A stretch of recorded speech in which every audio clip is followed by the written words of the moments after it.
Assalamualaikum warahmatullahi wabarakatuh. Baiklah, kita sekarang masuk ke pembahasan pemeriksaan panggul luar. Sebelumnya kalian telah mempelajari tentang anatomi panggul dan ukuran panggul dalam.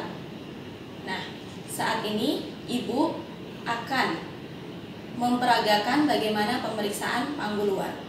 Alat-alat yang dibutuhkan adalah jangka panggul, meteling, ya. Sedangkan pantom panggul ini adalah nanti untuk mencontohkan kepada kalian di mana titik-titik untuk mengukurnya. Begitu juga dengan rangka ini nanti, ya. Baiklah, akan Ibu peragakan bagaimana langkah-langkah pemeriksaan panggul luar sebagai berikut. Selamat pagi Ibu Vera. Pagi Bu. Perkenalkan, nama saya Bidan Retno. Ya. Hari ini saya akan memeriksakan ukuran panggul Ibu, ya. Tujuannya supaya diketahui berapa, apakah normal atau tidak. Ya. Apakah Ibu setuju? Ya, silakan. Baiklah. Lalu kita jaga privasi klien. Apabila ada sampiran, kita tutup sampirannya. Lalu kita persilahkan pasien untuk berdiri, ya. Berdiri dulu, ya. Baiklah, anak-anak. Setelah pasien kita minta untuk berdiri, kita ambil jangka panggul, ya. Kemudian pemeriksa berada sebaiknya di sebelah kanan pasien. Oke, permisi Bu, ya. Kita akan mengukur distansia spinarum. Pertama-tama, telunjuk kita kanan dan kiri berada di ujung jangka panggul, ya. Nah, kemudian jari tengah kita mencari di mana spina iliaka kanan dan kiri pasien. Permisi Bu, ya. Kita cari, ya. Ukurannya normal 23 sampai 26 cm.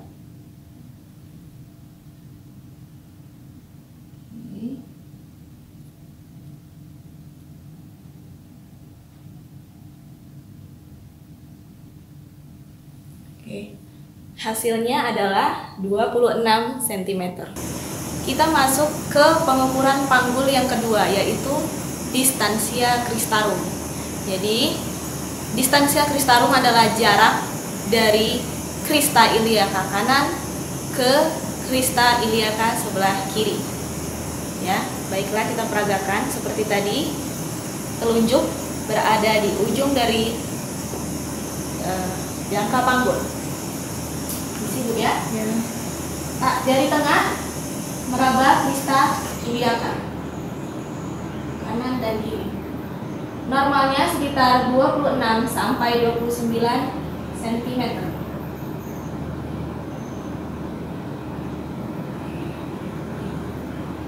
Normal, ya. 27 cm.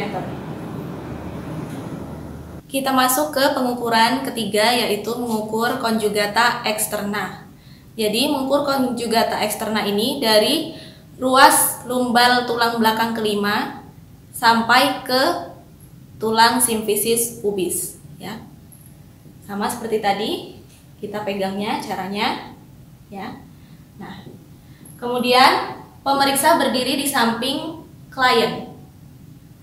Lalu kita cari tulang ruas lumbal kelimanya di belakang sini.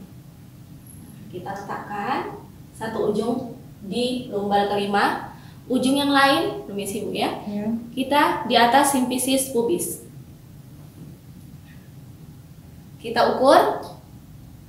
Normalnya sekitar 18 sampai 20 cm. Normal, ya, 20 cm. Untuk penampakan dari samping agar kalian lebih paham, Ibu contohkan, ya, tunjukkan. Jadi pemeriksa di sebelah klien, kita cari tulang ruas lumbal kelimanya. Ciri-cirinya adalah di belakang, maaf, bokong kalian ini kan ada seperti lekukan lekukan 2. Nah, jadi di antara dua lekukan tersebut disitulah titik lumbal kelima. Kemudian kita raba simfisis pubis. Kita ukur. Normalnya tadi 18 sampai 20 cm. Normal ya, 20 cm. Jadi begitu cara pemeriksaannya. Kita lanjut ke pemeriksaan berikutnya. Yang keempat adalah pemeriksaan lingkar panggul. Alat yang kita butuhkan bukan lagi jangka panggul ya, tapi adalah metlit.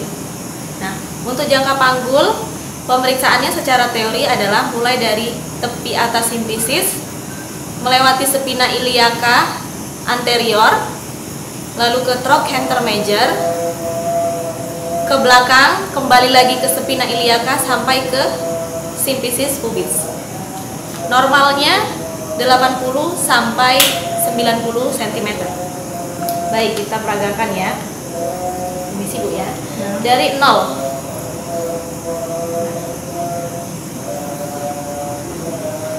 Boleh juga dari sini ya kalau sulit, karena sentiannya mulainya ke kiri. Jadi dari simfisis melewati spina iliaca kiri dan trochanter major, kemudian kembali lagi ke bagian spina iliaca sebelah kanan, bertemu lagi di simfisis. Pas ya, 90 cm. Untuk langkah berikutnya yaitu kita beritahukan hasil pemeriksaan kepada Ibu.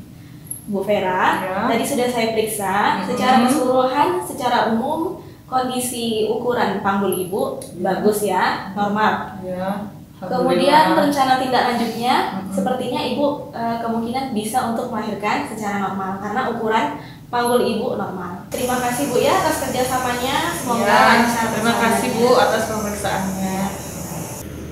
Baik anak-anak, untuk ukuran distansia spinarum tadi kan kita mengukur panjang antara spina iliaca kanan dan spina iliaca kiri. Untuk titik spina iliaca adalah di sini ya. Ini tulang spina iliaca anterior superior. Jadi jarak antara tulang spina iliaca kanan sampai spina iliaca sebelah kiri. Ini namanya distansia spinarum. Untuk memudahkan pemahaman kalian tentang di mana titiknya, jadi untuk konjugata eksterna tadi dari ruas lumbal kelima menuju simfisis atau sebaliknya, tidak apa-apa ya. Nah, jadi tulang simfisis pubis sudah tahu ya, berada di sini. Ini namanya tulang simfisis ya. Jadi titiknya di sini. Kemudian ruas lumbal kelima kita perlihatkan ya. Nah, jadi tadi titik lokasi lumbal ruas yang kelima bisa kita hitung dari sini ya, sekitar 1, 2, 3, 4, 5. Nah, posisinya kalau kalian periksa di bagian punggung kalian itu ya, di daerah bokong sini ada lekukan yang seperti lesung pipi 2. Nah, lumbal kelima itu berada di antara dua lekukan tersebut. Jadi sekitar di sini. Jadi mengukurnya tadi dari tepi atas simfisis ya, simfisis pubis. Satu lagi titiknya di ruas lumbal kelima. Nah, kalian ukur. Normalnya sekitar 18 sampai 20 cm. Oke. Baiklah, itulah tadi serangkaian pemeriksaan panggul luar. Bagaimana? Mudah bukan? Nah, yang perlu diingat tadi adalah titik-titik pemeriksaan tulangnya ya. Crista iliaca bisa kalian lihat di pantom ini. Jadi crista iliaca titiknya di sini. Ya. Ini crista iliaca anterior. Bagian atas. Di sini crista iliaca anterior yang bagian sebelah kiri. Jadi Distansia cristarum adalah jarak dari crista iliaca kanan ke kiri. Normalnya 26 sampai 29 cm. Sekali lagi saya ingatkan, untuk distansia spinarum adalah spina iliaca anterior superior, yaitu tulang yang agak menonjol ini. Ya, anterior, superior, kanan dan kiri. Untuk distansia spinarum, distansia cristarum, ya. Jadi adalah tulang crista iliaca kanan dan kiri. Oke.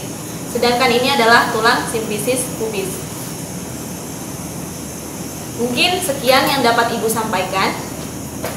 Mohon maaf apabila ada kekurangan ya, Ibu cukupkan sampai di sini. Wassalamualaikum warahmatullahi wabarakatuh.